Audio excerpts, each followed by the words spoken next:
People in Oak Harbor, they may soon see a big change when it comes to their taxes. The village is considering raising income taxes to lower property taxes in order to fund the village police and street repairs. Steve Iwanek joins us in studio. He had a chance to talk with officials and neighbors at a town hall tonight. So what kind of feedback were they getting, Steve? Well, guys, those I talked to tell me they weren't really opposed to this idea, and including for one guy who told me that while money is tight, he thinks any way to lower his property tax, well, that's a win.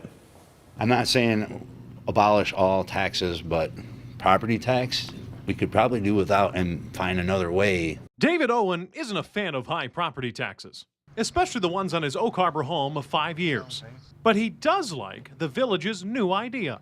I think that will help us because then we won't have to pay so much on our property tax. Right. The idea is raising the village income tax by 0.5% and using it to reduce property taxes while funding police and street needs, like new cruisers and road work. Mayor Quinton Babcock says the two levies bring in about $270,000 a year. Our idea would be that when we do, or if we were to do this new income tax, that would be earmarked for police and streets, again, because we're kind of offsetting the revenue here. So people could have confidence that that would go to those same uses. Babcock says Oak Harbor's median income is about $43,000, and roughly a quarter of its population is over 60. He says many older homeowners have complained that property taxes are too high, and this plan could help.